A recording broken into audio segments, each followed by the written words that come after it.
Hay que respetar el tiempo y la característica de cada una de las personas que están en una situación de dolor y especialmente con aquellas personas que tienen capacidades diferentes. El acompañamiento silente, el que se hace sin palabras, pero con esta comprensión mutua, nos permite que abordemos justamente estos procesos de elaboración de duelo de una manera diferente. Bienvenidos a la Guía del Duelo de Galloso. Pretendemos ser un espacio de consulta donde la gente siente consuelo, bienestar y principalmente puede encontrar empatía. Donde reciban información y consejos sobre momentos difíciles de vida. Hola, ¿cómo están? Soy Claudia Bermúdez, psicóloga y tanatóloga, y les doy la más cordial bienvenida a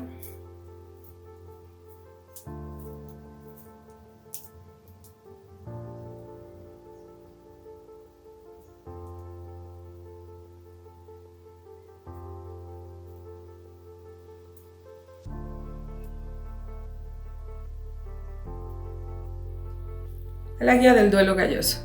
El día de hoy vamos a hablar precisamente sobre cómo se maneja emocionalmente a los niños y niñas con una discapacidad para afrontar el proceso del duelo por la pérdida de un ser querido. Cuando nosotros hablamos de niños, hablamos de personas que están vulnerables todo el tiempo y que a final de cuentas, dependiendo de su desarrollo evolutivo, van a poder entender el concepto de muerte. Cuando nosotros hablamos, por ejemplo, con un chico o una chica cuya dificultad es visual, pues generalmente podemos enfrentarlo a la situación explicándole a través de la palabra, a través de la cuestión táctil, que nuestro ser querido ya no va a poder estar físicamente con nosotros, que el contacto físico al que estábamos acostumbrados probablemente ya no se va a dar, que ya no escucharán su voz, que probablemente ya no percibirán su aroma alrededor.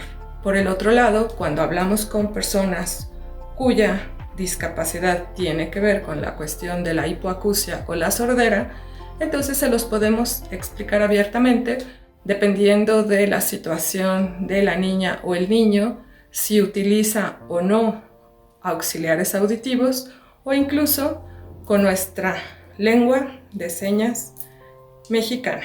Para lo cual es muy importante que podamos tener esta comunicación con cada uno de ellos dependiendo de sus necesidades especiales. Cuando tiene que ver con una cuestión sensorial o cuando hablamos, por ejemplo, con personas que tienen alguna situación respecto al espectro autista, obviamente su conceptualización de la muerte es muy compleja.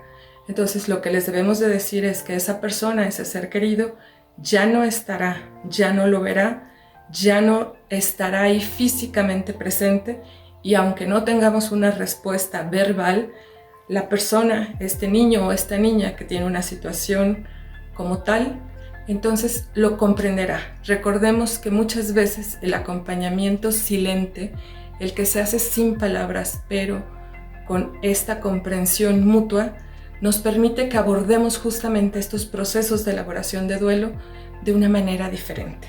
Por último, tendríamos que hablar de aquellas situaciones en que la característica de este niño o niña con una capacidad distinta, y podríamos referirnos a la discapacidad intelectual, tiene que ver con que su proceso cognitivo no necesariamente está en el mismo nivel que el resto de los familiares con los que convive.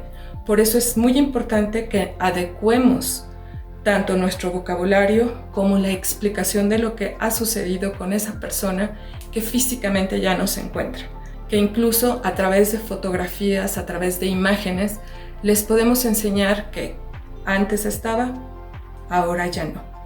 Y esto le va a permitir que este procesamiento que generalmente todos requerimos para que sepamos que a nivel cognitivo nos estamos reencontrando en una nueva situación de adaptación, para ellos va a ser un proceso más lento.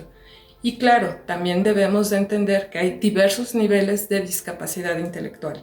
Por eso es de suma importancia que todos estos conceptos abstractos de la muerte o las conceptualizaciones que tengan que ver con una trascendencia aún más allá o una situación de espiritualidad, lo hagamos de una forma muy concreta.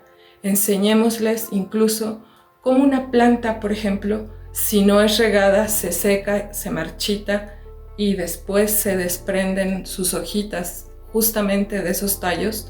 Es la misma forma en que podemos enseñarle que ese ser querido cubrió justamente ese proceso y que ya no se encuentra con nosotros. Si el chico o la chica está aceptando este acompañamiento, se lo ofrezcamos, y que si sabemos que ha funcionado, le enseñemos cómo pedirlo, porque muchas veces creemos que no debemos de invadir justamente estos espacios que ellos determinan y que requieren para poder elaborar ese duelo.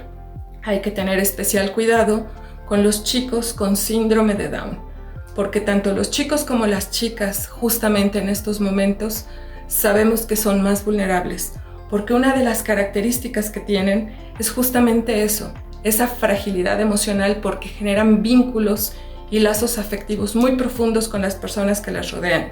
Por eso es tan importante que nos adecuemos a cada una de las necesidades que se van presentando durante este proceso, que no presionemos a esa niña o a ese niño que entienda la muerte desde nuestro concepto, incluso que pueda generar su propia ideología o su propia filosofía de vida al respecto y no impongamos nuestras creencias.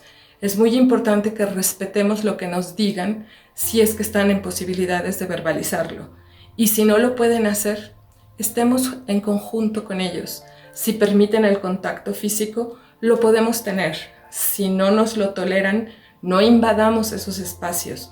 Hay que respetar el tiempo y la característica de cada una de las personas que están en una situación de dolor, y especialmente con aquellas personas que tienen capacidades diferentes. Permitamos incluso que puedan proponer cómo les gustaría participar en un ritual funerario, o incluso posterior a esto, qué les gustaría hacer en la medida de lo posible que se puedan comunicar. También hay que entender que de repente puede haber un enojo tan grande que va a hacer que tengan conductas que parezcan escandalosas o disruptivas. No hay que juzgarlas, hay que entenderlas, y sí hay que estar en alerta para evitar que no se hagan daño ni hagan daño a alguien más. La mejor manera de apoyar a alguien que ha perdido a un ser querido es acompañando. Y muchas veces no tenemos las respuestas. Por eso es tan importante que recurramos a aquellas personas que nos pueden orientar al respecto, que pueden tener estrategias que nos pueden servir, y que muchas veces justamente esto es lo que olvidamos. El proceso de muerte es algo natural. Muchas gracias por acompañarnos.